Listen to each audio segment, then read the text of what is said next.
Yeah.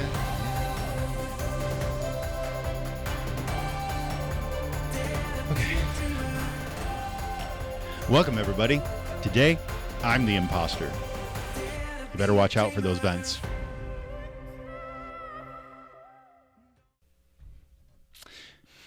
For those that are not gaming people, that was an Among Us joke. Oh. Do you know what Among Us is? No. You have the Spaceman binder. Anyway, welcome to Becoming That One House podcast. We have a very special episode for you today. As you can see, we have a whole nother new set of people, new set of faces around the table. I am, of course, Jake, that person that hosts this thing. The host with the most. Oh. Ew. I like that. That here is Nate. Nate, give us a little bit about yourself. Just a sentence or two. Hi, I'm Nate. I attend Sparta Center Church. Hi, Nate. Wow. I don't know Hi, what Nate. you want me to. I think. And that there's Dan, Master. Chief. Yeah, Master Chief. No. Mike Odell gave it a different name. It was funnier. Master Chair. Master Chair. Sports fanatic, Fanatic. according to Oh, yeah. his- Quarterback. I want to be called quarterback. You want to be called quarterback? Yeah. Okay. So quarterback Dan over here. He'll be leading this once I get through my, idiocy. And then over there is Danny. Hello. Your last name is Wilde, right? Wilde, yes. Yeah. I went to school with a cousin of yours, I think. A Scott? Scott? Yeah. Probably. At Sparta? No. Oh. Cedar. Oh, literally. Oh my gosh, I was thinking last name Scott, but yes, my cousin's name is Scott Wilde. Yes. Yeah, that's right. And his mom was the lady. Yes, Glenna. Yes, she was nice. Yeah. Anyway, I forgot where I was. Today, we are having a conversation to follow up and dive a little bit deeper into what the topic was on Sunday. God makes people different, part 2. God makes people different, part 2. Talking about singleness. Yeah, that. I'm the quarterback now. I guess so. Probably be better. Okay, so I've been told I have to give an icebreaker. Truth be told, I didn't really prepare one. So, everybody, give the funniest thing that's happened to you all week. Oh, gosh. Nate, your life's a laugh riot. You work in financial aid. Go ahead. My work is so busy, I don't even remember what happened this past week. If I'm gonna be honest. Okay. I don't really have. I create the fun in my life. It doesn't really happen to me. Okay. Have you gotten Josh on board with the community theater play for next year yet? Oh, we already cast him. He just doesn't know it yet. Okay. Yeah. Who's he going to be playing? Well, we're doing Prince of Egypt, so there's some good He characters. in there. sounds like a Disney prince. I told him that on Sunday. He kind of looks like one too. That's my funniest He thing. does. Especially with the mustache. Except Yes. that's more of an evil prince thing. But we won't tell him that. Anyway, next. Who wants to go next? I do love our inside jokes on Sunday mornings. Oh, no. I loved Nate picking on Michael for not knowing how to Yes. work the microphone. then of course I'm laughing about that as I'm struggling with the microphone, and then Nate's struggling with the microphone. I was going to say, he said, I'm better with a microphone. Sorry, let me recreate that a little bit better. I'm better with a microphone. Did I really lean away from it the whole Yes, time? the entire time. Oh. You did this and then went this and kind of pushed it away. See, I Brett was told like, you. I can't make the mic any hotter than this. Wait, did I do that? No, Oh, thank goodness. Sorry, Nate. But you could hear me, right? I could. Okay. I'm not the age of, a lot of the people in our church, but It's a very fine. diplomatic way to say that. anyway, you got anything, Danny? It's only Tuesday, so no. But the only funny thing, and it was funny you brought up the Michael thing, because I thought that was going to happen to me, and then I was going to have to crack the joke about Michael. 'Cause he's easy to pick Oh, I on. had that geared up, ready to go. Yeah, me too. I'm glad you were on the same page. So I think to summarize, the funniest thing that happened to us all this week was Making fun of Michael. was Making Michael. fun of Michael. Yeah, he shouldn't be such an easy target. That's really on him. Thank you for making He'll our Such a week. teddy appreciate bear, this. though, man. Yeah. I tell you what. No, just next time you see Michael, just tell him Lennon is in. So that's what I told him on Sunday. So make sure you let him know that when you see him.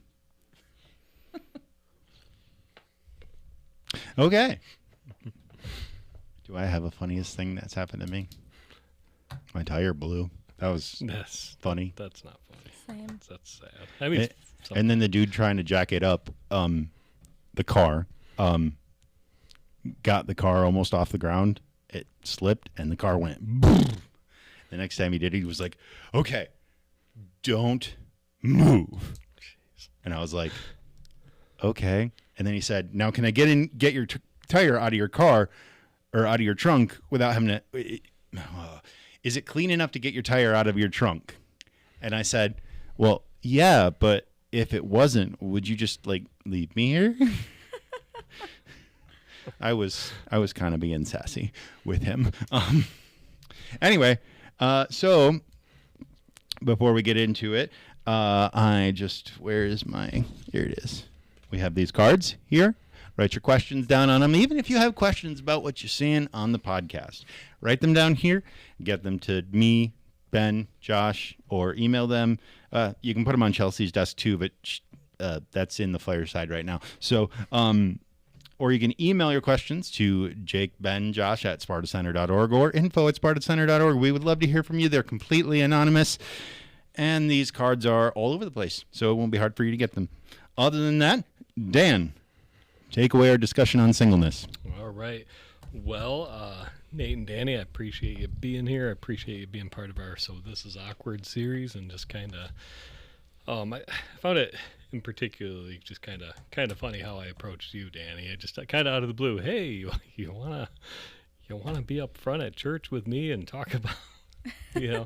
And you jumped right in, so I appreciate that. You were on board immediately, so I appreciate your enthusiasm and your excitement to be talking about this. And Nate, we've spent plenty of time together talking about things, so I'm glad to have you on board as well.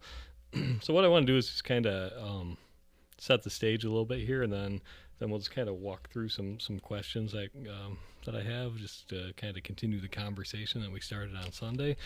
But this idea comes from Matthew 19:12, where Jesus says, for there are eunuchs who were born that way, and there are eunuchs who have been made eunuchs by others, and there are those who choose to live like eunuchs for the sake of the kingdom of heaven.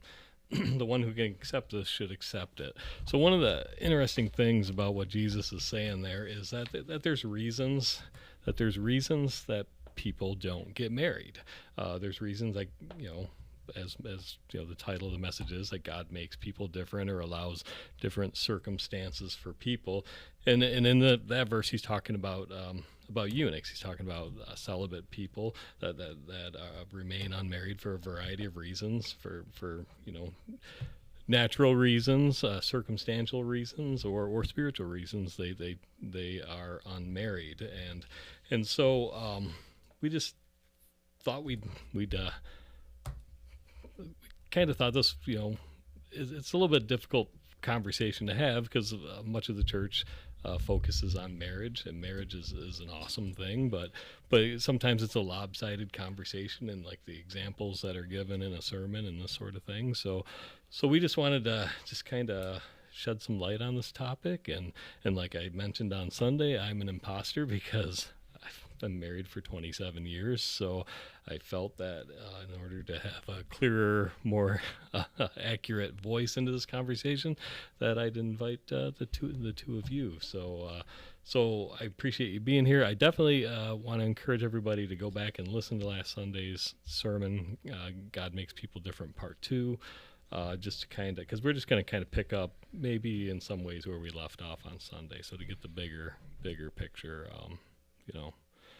and to get Jake some more hits on his YouTube channel. His channel. Just that is kind of my channel at this point. Yeah. And just so that everybody is aware, there is like a 5-minute chunk, maybe like a 3-minute chunk. It's after you talk and like halfway through you talk, and I can't isolate what question it is. Okay. So there's a piece missing. I apologize for that. Recording equipment went boom, and I had to course correct. Yeah. So with that out of the way, okay. Go ahead. Well, all right. Well, so I just kind of, because many people in the church aren't single, don't have that experience. I don't have that experience. I guess I'd like to ask the two of you to just kind of walk us through that new church experience. You come to a new church for the first time as a single. What is that like? Even just meeting and interacting with people at the church. What's helpful, what's unhelpful, what's awkward.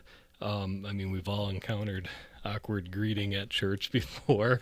What's helpful, what's not, this sort of thing.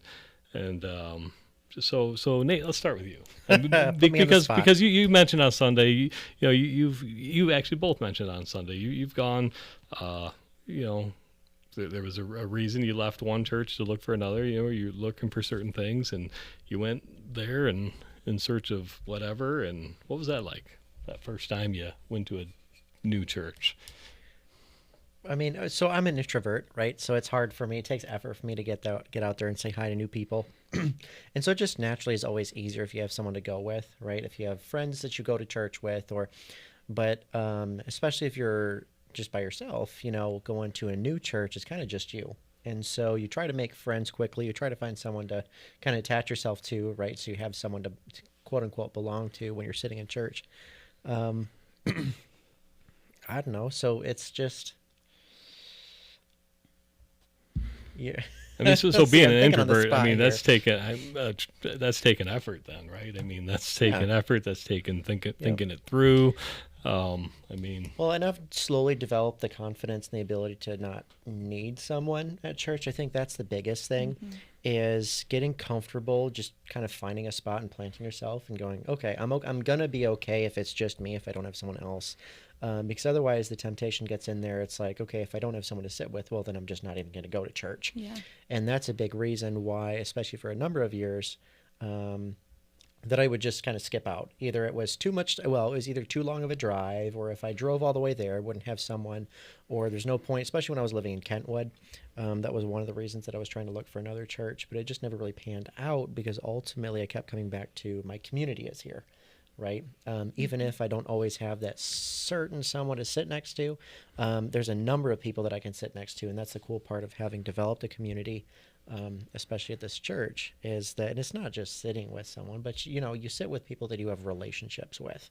And so I think that's the neat thing about building a community at church, but it is tough to do if it's tough in some ways, but I think it's freeing in some others if it is kind of just you as a single person. Yeah.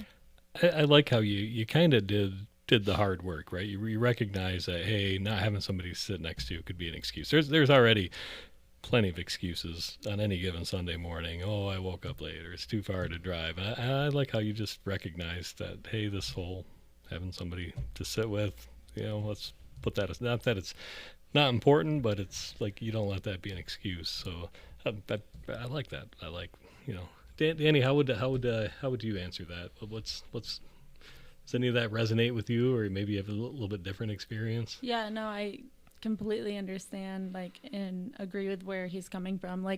Even when I think I visited 3 different churches a few years ago. Just I don't even really know how I picked them. I was just like, I'm just gonna try some local churches. Mm-hmm. And so I can say, obviously, other than the people at the door that greet you, not one person came up to me, and that was pretty disappointing, I would say, especially when, like Nate said, you are going by yourself. So it took a lot for me to gain the confidence to even try, and then to walk in and not have one person introduce themselves. And I think part of that was I was visiting larger churches, and I didn't really know what I was searching for. I was just like, well, I think a lot of the younger community tends to gravitate towards the larger churches, so maybe there will be more people that I'll find there. And so that was one of the first things I noticed was not even being introduced to anybody. And at the same time, that goes both ways. Like, I can walk up to somebody, but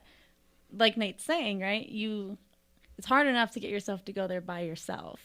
Now I've got to go up to a group of people, maybe a group of young people, and try to interrupt their conversation and say, hi, like, this is my first time here. You know what I mean? So I think just like even the awareness of like, I think that SCC does a really good job of is like noticing when there are new people here and making sure that you go say hi, you know, during that greeting time, or even if it's before or after church, you know, being intentional about saying hi to people. And that has made me more aware and given me confidence to go up to other people. And I think like one of the things I thought of, like you were saying, like what's unhelpful, when one of the first questions is, do you have a boyfriend or do you have kids? And it's like, no, because then it's awkward, right? Like, Well, what and are I you don't saying? And like, it's fine. Mhm. It's not a bad question. Right. It's just no. Like, and then it ends, and then and this It is kinda- exactly yeah. what Sam Alberry talks about in his book. And I was trying to find it, but he talks about that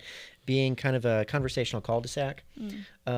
You know, when the questions come out, you know, are you married? Do you have kids? And if the answer is no, well, then people just don't know what to do with Yes. that. They're like, I have nothing need more. they're like, I need to find my way out of this conversation Yeah. because now all of a sudden that's awkward for me. Yeah, And they have no way to relate a lot Right. of times, and it's like, I just think that it's uncomfortable. And it's like, honestly, for me, I've never really been uncomfortable by that, but it makes other people uncomfortable, right? So I'm not uncomfortable by it because that's my life. Like, I don't have kids and I'm not married, but I have so much more to offer, so that's okay. But it's the other side that you can see the visible, like, wariness when they're looking at you and they don't know what to say next. And you're like, okay, well, do you have kids? Are you married? Yeah. Enough about me. Let's talk about you. Yeah, exactly. But I did like, that's in that book, the 7 Myths of Singleness, where he talks about the conversational cul-de-sacs, and he compares it to like we should be more intentional about having like conversation intersections, like engage in conversation, greet each other in ways that we can keep the conversation moving rather than trying to loop around back out of the conversation. I'm sensitive to greetings because I don't like talking about work, and that's a big thing. So what do you do for a living? Yeah. Yeah. Not like what I want to do for a living, so I'd rather not talk about it. Well, one time I had to tell, it was at the Men's Rise, I had to tell the story. Well, this morning I had to climb into a dumpster and find a specific cardboard box my insane boss wanted because he wouldn't settle for any other box in the entire facility except that box. So there I am, Saturday morning in a dumpster trying to find that box, which, you know, I was just going through the motions because I knew that box was long gone anyway. You want to keep talking about what I do for a living? So to be clear, you didn't find the box? I knew the box was gone. I was just going through the motions to appease my insane boss. Oh my gosh. And yeah, so it's like everybody just wanted to back away slowly from that conversation. But yeah, I just think we just have to like have a better way to talk about things, you know. Well, and I think that goes back to what Danny said. We're searching for shared connections. Right. And so it's just finding ways to, there's nothing wrong with it if people have family, you know, asking if people have families or in a relationship or whatnot, but then just continue the conversation. Like, I think we need to more normalize singleness as a valid relationship status so that when we encounter it, it's just like part of our normal shared experience rather than, oh, this thing that I just don't know what to do with. Well, and it's funny you say that because a lot of times I've noticed the follow-up question is, or not even the question, the statement would be like, well, I know somebody. Like, and it's like, oh, okay. So then what do you say, right? And like, that's hard for me to say because I have good people in my life that have approached me about that, and I know they mean well, and it's out of love. And so, but when you don't know somebody well and they say that, and you're just like, okay, how do you know what I mean? How do you respond? That's difficult. So that would be another thing that I've definitely experienced. So that's again, to me, that's unfamiliar because I'm I have kids, I'm married. No, I don't need to be set up with anybody. But that would be like a early on question. Oh, hey, I know somebody. That to me is awkward. Yeah, I've definitely experienced that. So without knowing someone well, so that's awkward, because what do you say back? Well, I didn't really have. By the way, what's your name again? We just met. Right, exactly. And it's like, you don't even know me, so how can you even consider that? Yeah, but, I like what you said when we were talking. You said, like, at least let's get to know each other first, right? Yeah. At least ask what I might like, exactly. and be aware of that. And again, we're not trying to like embarrass or shame anybody here, but we are pointing out the awkwardness, and these are just things we can do better, to be more. To be that one house, to be more attractive. So already, that's on brand for Jake. You'll pick up a lot of inside jokes, and the more Jake laughs, the deeper inside those jokes are. Mm-hmm. But yeah, it's just this is a big part of this is about awareness. It's about awareness. It's about me being unfamiliar with your experience, and so that's why we ask the awkward questions, right? Mm-hmm. So. All right, so all right, I want to talk about this. Isn't, I didn't give you this question ahead of time, so if you don't want to answer this one, it's okay. But let me set this up. Middle school and high school youth group experience. My daughter's late high school, kind of early young adult youth group experience was pretty much, oh, you want to stay single? That's cute. Well, anyway, you need to pray for the person to become the person someone would want to marry. And you need to pray for your future husband. They wouldn't even really like help her even navigate or consider that she might want to stay single. It was just like, that's nice. But anyway, pray to become somebody who someone else would want to marry. Does any of that sound familiar to the two of you? Does that resonate, or is that just like a freakish I don't thing? know if it was ever phrased so specifically in a way towards me, but I think just in general, growing up in the church, there's just that, like, there's just that feeling, right? Like, it's always talked about, right? Marriage is what's going to happen, and oftentimes getting married young and meeting somebody in the church, and that's just the goal. So I don't even know if it was necessarily ever phrased that way to me, but I definitely had that, like, that feeling of like I had to be motivated to find my husband, right? And so naturally, I'm a planner. So when I was young, I had it. Like, I had goals, right? Like, I was like, oh, I'll be married by the time I'm out of college. I'll meet somebody by the time I'm in college. And I think that was just ingrained in me growing up in the church, that like, yeah, you'll find someone and you'll marry someone. And then that didn't happen.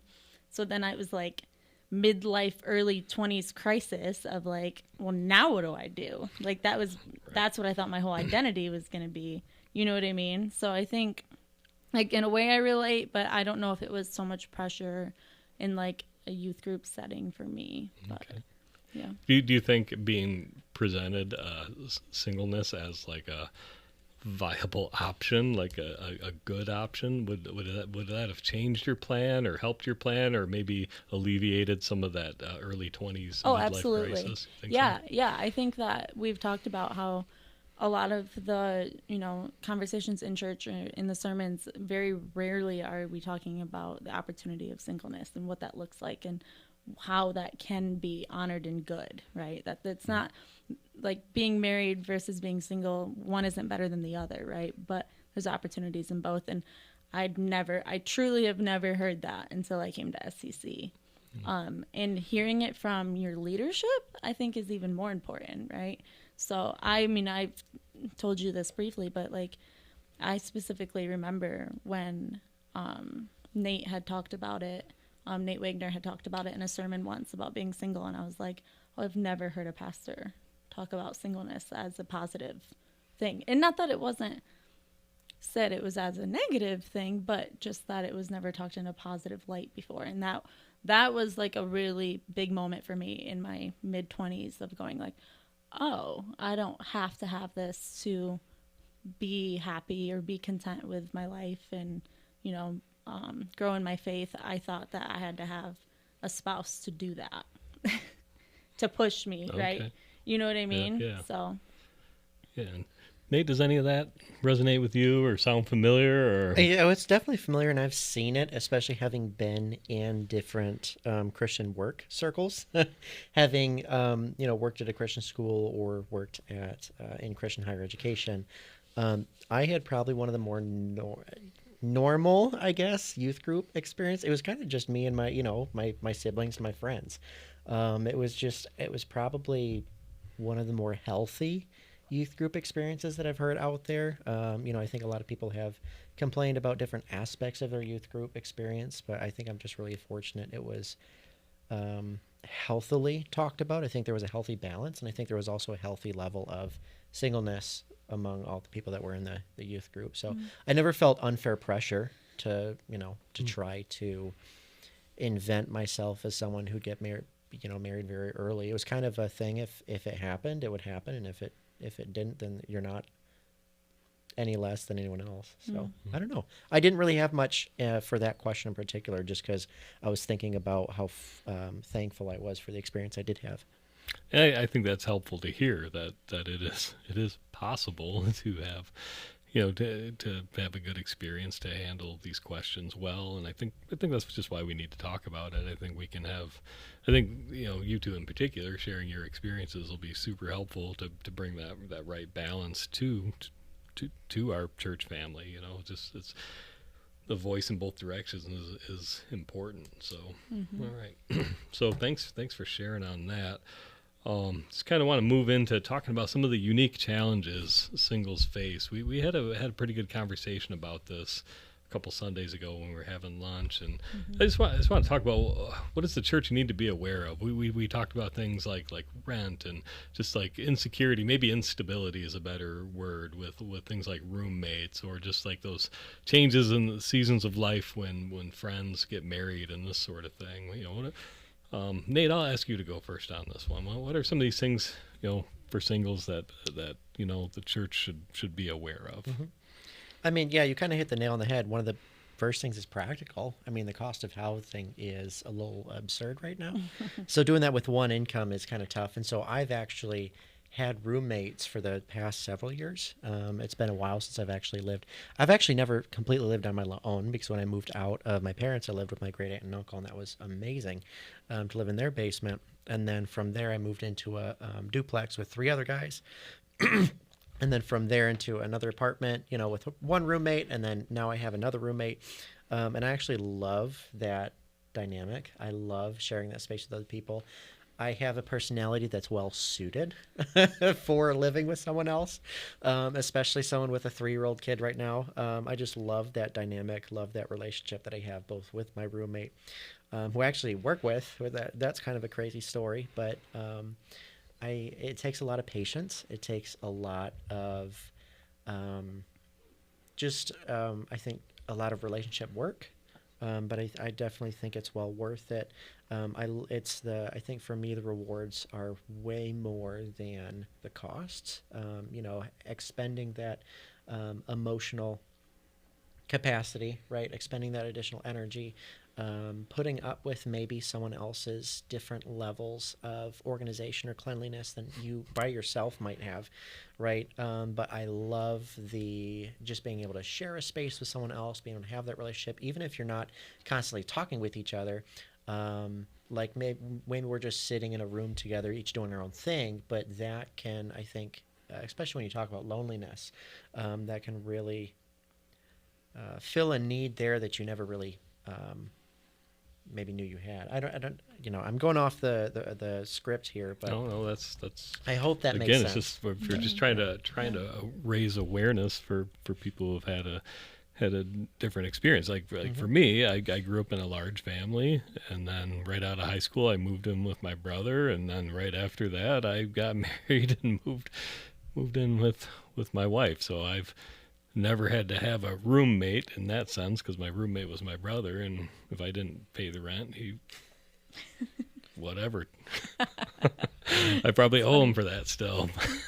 So So I've never had that experience. So it's helpful to hear that. It's helpful to hear, just again, a lot of it's similar, right? Learning how to live with somebody else, but also you have a little bit of instability there, because if it doesn't work out, well, your roommate just doesn't re-sign with you, and marriage is a little more nuanced than that. So, benefits of both, right? So,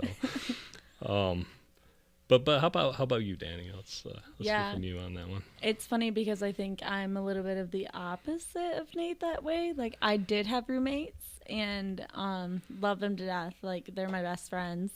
And I had roommates through college, and then after college I lived with my best friend, and then her now boyfriend at the time, lived with us, and they were if I was ever going to live with somebody again, I would live with them. They're the best roommates. I am the type of person, I found out, I love my own space. So that was a decision that I made a few years ago, to find a apartment that I could very much barely afford.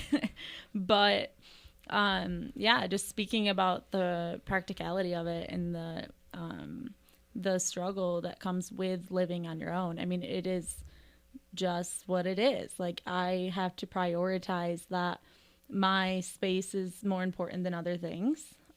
Then I value that time. So I have had to make a lot of sacrifices over the years to be able to live on my own. And that was and is very difficult, because I know that I would have a lot more opportunity for like traveling and maybe more hobbies and just investing in that part of my life if I was able to share the income and have roommates.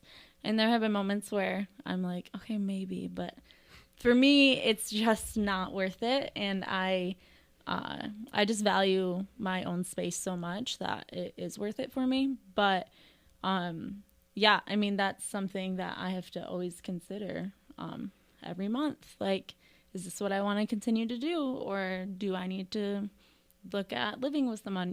There are just sacrifices that come with it, and like anything else, right? Like, there are sacrifices in any parts of life, but this is just something that I'm willing to, make that sacrifice for. So, yeah. Yeah, I just think too, just for the sake of awareness, just to hear from the two of you, about rent, about, just the instability of a roommate who could bail on you at any moment, right? And these are the things that lead to anxiety. These are things that lead to fear, and that's when we start to get unsettled in the things that we thought. Well, I thought I was okay with this, but now rent's going up and my income's not, and everybody struggles with these in one way or another. But sometimes I think people look on at single people and go, well, they're single, they don't have any kids, they're fine. But that's, when talking to you two, that was a point of awareness for me, where it's like, oh, this is also a struggle, and I just think the church needs to be aware of that. I think the church needs to consider how we can intentionally seek to ease the burden for singles. I mean, we would do it for a family that was struggling. What's a creative way, that we could seek to ease the burdens, on singles in the same ways, just things to think about as a church, really, I think. And so I appreciated, you two talking about that with me. Yeah, there was one more thing I remember, Dan, we talked about at lunch that I had said. I remember just the whole, like, having two incomes, right, when it comes to having a spouse that, with living together. And I remember I had shared that at my old job, I had literally gone in my review and had said to them, who were all people who were married for, 30 plus years. And I said, I shouldn't have to be married to be able to afford living, on my own.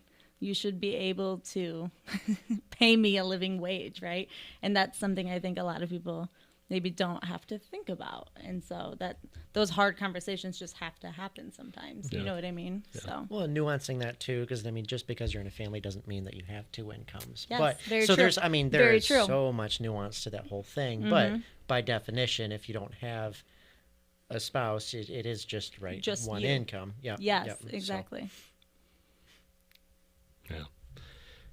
Yeah. Okay. So moving on to Jake, I'm going to drag you into this part too. What? Yeah. So I just want to make sure you were still awake over there. Okay. You look like you were dozing off. So next question is what do you want to talk about besides being single? Right? Singleness isn't the only thing that defines you. Like for example, Jake here he's a huge Ohio State fan. Dan, get out of my studio. Wait, I thought you were. Well, your wife assaulted a Michigan fan at the Big Top. That was for a completely different reason. I figured you were an Ohio State fan. No, I would not be living if that were the case. Oh, okay. Oh, wow. Well, where do you two land on that? Or is that not even a thing? No, you're barking up the wrong tree. No, that's not even a thing. That's a big deal to some people. Kind of go sports ball kind of. You should. My dad would put NASCAR on, and so I'd say call me out during the crashes, but that was kind of my only. That literally is the best. He'd put on NASCAR and take a nap, and then we'd watch the crashes, and that's kind of it. I will quote Jeff Dunham is Jeff Dunham with one guy with the puppets? Yeah, the ventriloquist. Yep. I will quote him in saying, "Oh look, they're making another left turn. Oh look, they're making another left turn." Yes, that's good. What about you? Michigan State. I mean, I am a Michigan State fan, but I'm definitely not going to. I'm gonna if we're in the Big Ten tournament and Michigan or Michigan State make it, I'm excited for both. Okay. So, I mean, I have way more friends that attended MSU, so maybe if I had to pick, I'd go green and white. But okay. Wow. Don't do that just because Jared's a State fan. Don't do it. Oh, no. Worth it. Jared is not the one. No, I mean, he went to Western. He makes bad decisions by default. So. His example isn't necessarily the one. So just saying. Now, Danny, you're a coach, right? Or were a coach, or have? Yeah, definitely. In certain seasons of life, yes, yeah. I continue. What do you coach when you coach? Typically basketball, but also volleyball. I just got asked, actually, Chelsea and I got asked to coach her youngest daughter Ellie again in volleyball. So we'll see. Okay, well that's cool. Yeah. Now Nate here, he plays saxophone, which I can relate to because I'm a big Kenny G. He sings too. He sings too, yeah. But see, I'm a big Kenny G fan, so Dan, me and Nate really connect on the saxophone. You know what you're doing here. I'm trolling people. This is my troll segment. Yep. I should have never broke the. You do have to give Kenny G some props, though. He may not know how to play saxophone all that well, but he's got the ability to make money doing it. Yeah, so you know what? You got to give him credit. Yeah. I think I tore the veil on this Dan being on the podcast, and he has taken full advantage of it. I'm the quarterback now. So, anyway, you talk about just opportunities of being singleness, right? Like my singleness doesn't define me, but it gives me a lot of opportunity to pursue a lot of different things, right? Mm-hmm. So, like because of that, I mean, I'm very involved in the community, right? I do play saxophone. I play in a couple different groups. We have a quartet. We have the Grand Rapids Symphonic Band that I'm a part of. We actually get to play in Chicago this upcoming year, so that's be really cool. I conduct the orchestra for the community theater here in town, and then I have capacity for a lot of really neat things. I'm musically involved because that's actually my degree. I didn't go to school to be in financial aid, so that's a whole nother story. But it's really cool to be able to use my my expertise in some really cool ways in the community, right? That I might not otherwise have if I was in a family, or I'd have to sacrifice a lot for that. Yeah. Because I know that a lot of other people that do a lot with the community, their family kind of doesn't get to see them for 2 months. Right. And so that cost just isn't there for me. Yeah. And I know this kind of resonates with you. You talked about a lot of that on Sunday with helping with the kids, the kids ministry. So yeah, I think the whole point of that segment was just to raise awareness that there's more to people than their singleness. There's more to people than their marital status. I think this can inform the way we meet and greet each other, right? Let's just talk about some other things. Not that these things aren't important, but again, there's how's the new job, Danny? How's the musical, Nate, Jake? Going to the Big Top anytime soon? There's just other things to talk. You mean the big house? What's Ohio Stadium? That's the horseshoe, I think. Oh. I don't know. I don't pay enough attention to them to care. I don't follow hockey. Quarterback. So I don't follow hockey. Touchdown. All right, let's move on from the troll segment here. So, all right. Real quality content right here. Quality content. Yeah, that's going to be the real for sure. That clip that. All right. So next question. And so the question is, how can we better celebrate life milestones with singles that aren't marriage or child based, right? Like as we go through life, we have these milestones, right? Like we graduate high school, and then as we kind of talked about a lot of times, especially within the church, the next expectation could be you get married, and then there's baby showers or wedding showers and baby showers, and but all these are marriage and family based. Like, how can we do that for singles? Like how can we celebrate singles as they I've got move some through ideas. I mean, I'm thinking like gift registries for singles. I'm thinking just, door prizes walking in, just shower us with cash. I mean, if you really want to brainstorm here, I've got some ideas. Yeah. Give them a ticket as they come in, and then it's a raffle.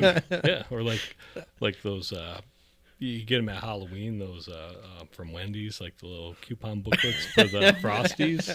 Like, would that help? So It wouldn't hurt. I know, those are awesome.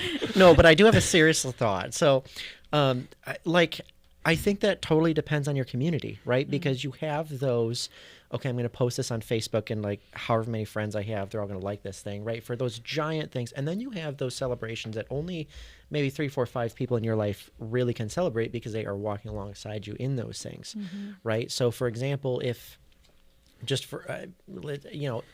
I had, in the past, I've had some less than ideal jobs, right?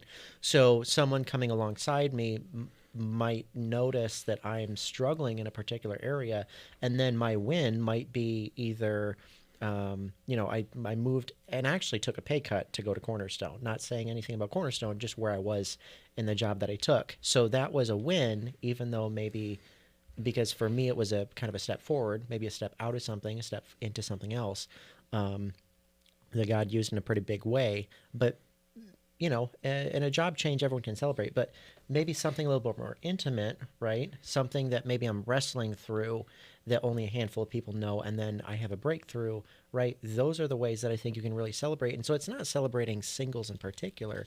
I think it's just learning how to better celebrate people in community. Mm-hmm. And I just think this attaches to a lot of what you said on Sunday about friendship, learning how to have deeper, more meaningful friendships, right? And to be aware of what's on that individual's minds, 100%. Yep. Yeah. Danny, what do you think about that? Yeah, I mean, I completely agree with what Nate is saying as far as like, for me, it was, getting involved made that community for me. So before I was involved in the church and plugged in, I didn't really have much of a community other than my family. And so, once I got involved, I had those small, those connections. And it's even like, I remember Joe texted me last week about something and just was like praying for me. And it's just those moments, right? Like celebrating something small. It doesn't have to be the marriage and different things, or even like the graduation. It's just knowing, like, when you have those connections with people, they know what you're going through and different things. And especially in my spiritual life, like I've just grown so much in the last few years, and the people that I've grown close to, knowing that they're supporting me and, touching base with me and just saying like, hey, how are you doing? Right. How are you doing with this? Just coming alongside you through that, has been huge for me. And so that's been honestly a game changer just in my life. And I think it goes both ways though. Like having other people be intentional towards you, but you also being intentional, right? Like it goes both ways. So, you can't just expect just because like we're talking about it and the singleness and like that, it's their job. No, it goes both ways, right? Like it's a mutual friendship. And so I think just, having people like Joe and different people at the church pouring into me allows me to pour into then other people. And that's given me the confidence to be intentional, maybe with a newer member or just even inviting people to church. And so it's almost a snowball effect that, what I mean, that happens, which is amazing. So Well, and especially, I mean, friendship, you talk about that being, right, you have to take the risk to ask other people just like they do for you. And there was a season of my life that was particularly lonely, and I was just extra bitter because no one was, quote unquote, initiating with me. It felt like I was doing all the effort when I really wasn't, you know, and so that is a two-way street. I mentioned on stage Sunday that relationships are messy, right? They're inconvenient, or maybe it was not on stage, but it was a conversation follow-up. But yeah, relationships are inconvenient, but we absolutely need them, and it takes effort both ways. Absolutely. And so there's wisdom in, you know, finding the right people with a shared connection to pursue. But you also kind of just have to get out there and start making connections for one to really pop. For sure. Well, I still think that having the single shower is a good idea. I loved that. I'd never considered that. Nate brought that up, and I was like, that I immediately went and told Ty and Chelsea, and I was like, "This is the coolest thing I've ever heard." Well, I think think of it this way, and here's where I'm going to put out a challenge to the church, but also SCC in particular. Here's where the creative thinking comes into play, right? Like obviously we have to be aware of the individual's needs and concerns and this sort of thing, so we want to keep it big picture, not make blanket statements or conclusions or solutions or whatever, but let's think creatively about this, because what we value as a church is reflected in how we use our time and our financial resources, right? So we have space for couples events, kids programs, marriage counseling. We even host wedding and baby showers. Again, let's be creative and think about this. What if we had a singles shower? what if when a marriage retreat was going on, we had a singles lunch? Right? Let's just think creatively about this. You know, how does that sit with the two of you? Is that just weird? Is that just the weird old married guy just being weird and trying to like overhelp here? So I don't know if it's the way you phrased it, but I think there's some better ideas. Good idea, you know, you got to start somewhere. So, would the singles lunch be like the door prize to not being able to go to the marriage retreat? Because that's kind of like what you just said. There's some intelligent ways to do this, and I don't. I like that we're starting the conversation, though. That's the important part, right? I think the important thing is to have just events, right? Yeah. Not have events that are. I think, okay, events geared towards certain populations are really, really, really important. Obviously, marriage takes a lot of work, right? It's one of those things that I mentioned. You look on the greener side of the other, you know, the greener side. What is it saying? Greener grass on the other side of the fence. Is greener on the other side of the fence. Yeah. So you put me in front of a microphone, and I just can't operate. So at least you're keeping it close to you this time. He's just not touching it. Yeah, I don't know that I can back away any further from this. So you're even in Jared's chair. His is a little bit leaned back because he's always like, ah. So, but what I'm saying is, I think when you are experiencing, you know, a tough moment of singleness, you compare that to the best parts of marriage, and you don't realize, either because you're not in it or you haven't experienced it, you don't realize how hard that is. And so you really absolutely need that support for married groups. But I think you also just need support for community in general. And so this question, I think, gets at the necessity for having just in general community building events, right? These are just events for the church body as a whole. And we're not going to separate or segment based on age or marital status or whether or not you have kids, right? I think we just need to generate more events that build community. Yeah. Okay. Are you okay if I ask a question? Yeah. This is not on the sheet because I didn't have anything to do with that. I'll allow it. Thank goodness. Yes, Master Chair, may I? You may ask one question. You talk about events. Would you be like receptive to events for singles? And then how do you like balance that with like, I'm not going to claim to have any data here because I don't know, because I'm just way not aware of the ages of people in our church. But I would guess that the people who are single in our church, there's a wide age range and not many people fall into your guys' specific age ranges. How would you balance that? Because if you have like a singles event, but then you go there and it's Nate and, someone who is 40 years older than Nate, what do you do with that? Yeah. Honestly, I don't really know how I would feel about it. I feel like in a way it's kind of like Nate said, it feels like it's just we're singling out the single people. You know what I mean? And I think the whole point of this is to bring singles into the fold of everyone else. Yeah. That's the whole point of this, right? Yeah. So to have another event just for the single people is just kind of awkward. Yeah. And not in a good way. I'm I don't think I would respond to that. Well, because I think when you do have a church doing that, okay, this is the young singles place, then all of a sudden you're talking about how to get them out of that into a married group. Yeah. Right. What is the point in a way? I don't know. It almost becomes what are we, matchmaking? This is not the goal, right? I don't know. So I personally feel like that probably would not feel inviting to me. But I think it's like Nate said, the conversation starts with okay, how do we invite people? And it just comes with having more events, I think, where everybody is included, right? And I think we do that pretty well. I agree with that. I've never felt excluded at SCC, which I think is wonderful. I think that, I have heard of bigger churches doing the singles group, actually. And I think that maybe it's a little less awkward when you have a lot more, like Jake was saying, when there's such a huge gap between the age groups. I think that makes it difficult, right? Where maybe at a bigger church, they don't probably have as much of that. They have more people, so you have more of that age group to be together with. So. All right. Okay. So to summarize, number one, don't be weird. Yeah. Number two, we're married not guys capable stop of trying that. to help. Number two, married guys stop trying to help.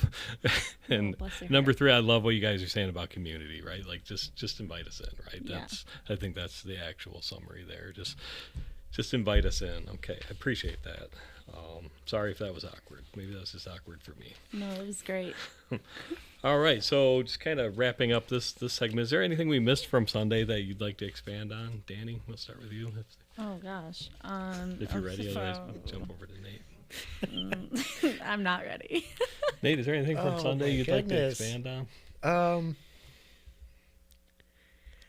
I think any, like I said, this really revolves around not necessarily being or not being single. I think it's developing better relationships wherever you are, because it's so easy, especially if you have the opportunity of marriage, to, and I'm going to try and nuance this, but use that as a crutch for your entire community, right? And that creates other problems. Your one spouse isn't supposed to be everything for you. And it also creates the illusion for single people that they're missing out because you aren't cultivating that community. And so it's kind of the image that you don't need that community. And then it just kind of, it affects the whole body of the church. And so the best thing we can do is start to cultivate just more developed culture and theology of friendship.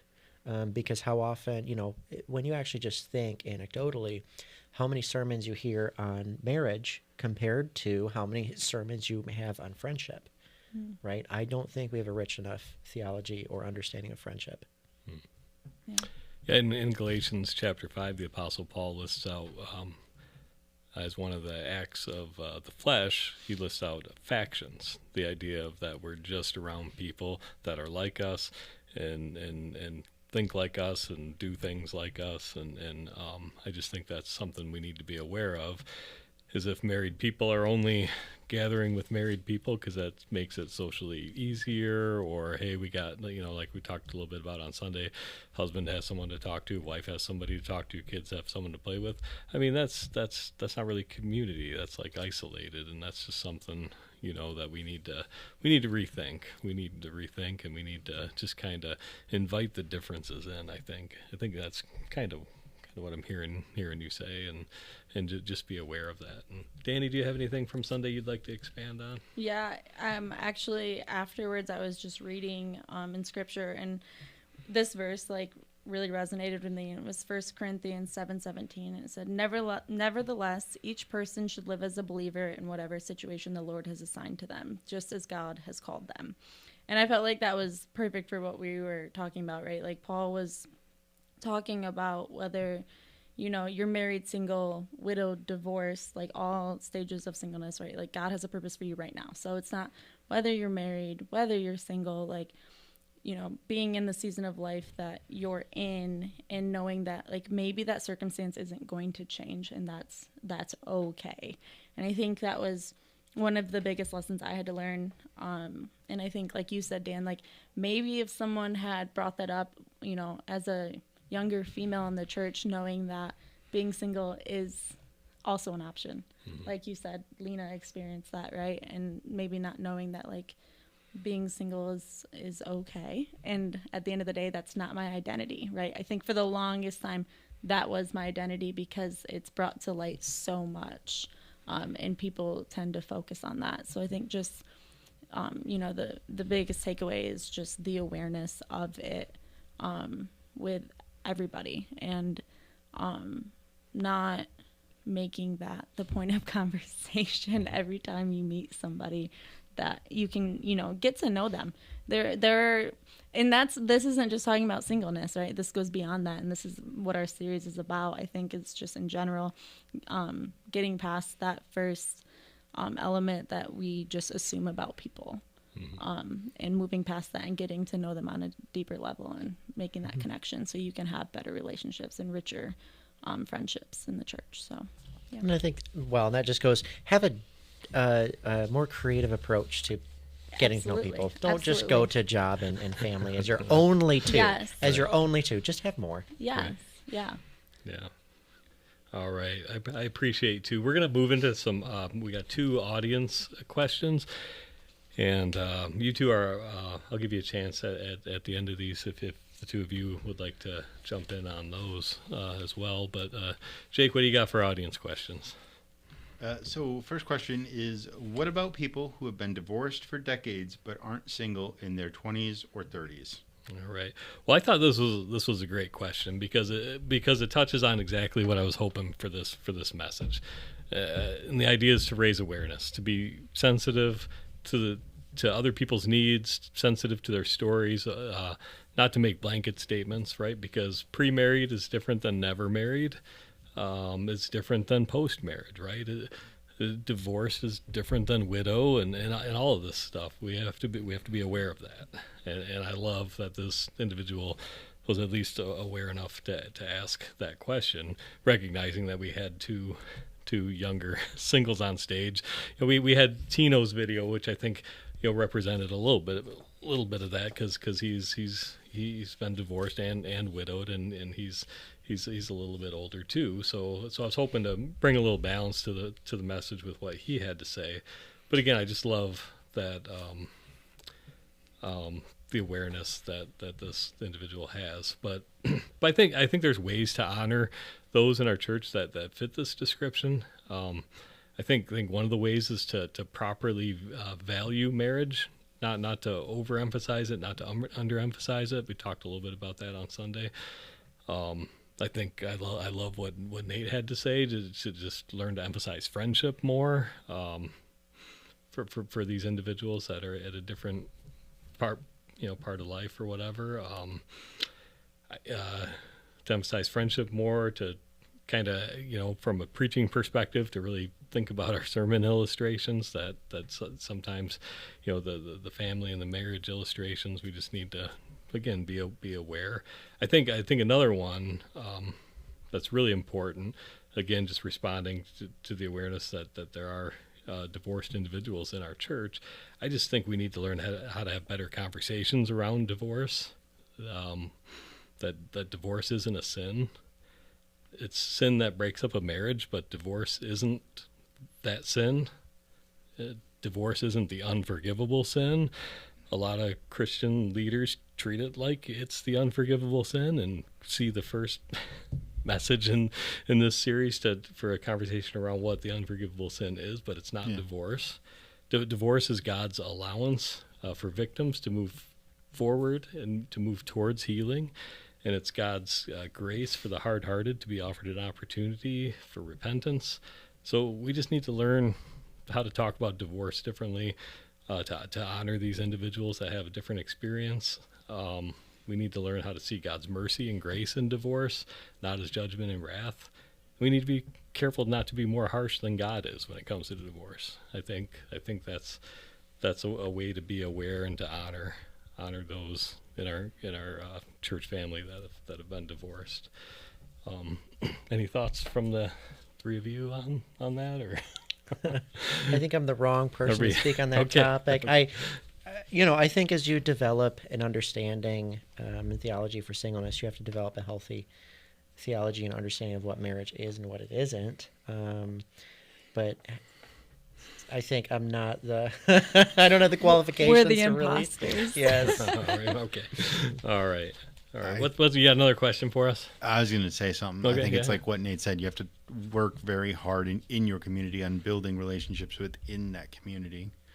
So, like you said, it's very different to be divorced for decades than, be married. And you're like, they're very different stages. And I think that if you strengthen that community, it will strengthen you into the person that you're supposed to be in that given period of time, whether that period of time is for the rest of your life or whether the period of time is whatever. Yeah, I love what Nate said about community, right? To have those events that invites everybody in. It almost makes it seem like community is like the core thing that we need to be focusing on. Not like you said, marital status. Yeah. And I would encourage anyone who fits that description. I guess I'm open to the conversation. I would love to talk to somebody if I'm missing the mark on this. I'd love to learn learn how to care for someone who has been divorced for a while, been single post marriage. So I want to put that out there too as well. That not making any blanket statements or solutions here, and I think it's important for us to be aware of each other, and so I did invite that conversation for sure. You got another question for us? I do, and I actually have thoughts on this one too. What about individuals whose spouse doesn't attend church with them? Isn't that kind of singleness in the church? Yeah, so this one, again, I love this one because I love the concern. I love the concern for somebody, who has a different situation, an awareness of that difference. And I think it's awesome to think about how we can include this individual fully, or these individuals fully into the church, at the same time being sensitive to their family dynamic. Ryan Sitzma kind of spoke on this on the last podcast I was on, when he was talking about his family and their son with ASD, and just how he appreciated the church. Was very accepting of their situation. Sometimes he'd miss a Sunday, sometimes Laura would, sometimes they both would be gone for a while, and the church just accepted that, rolled with it, worked with them through that.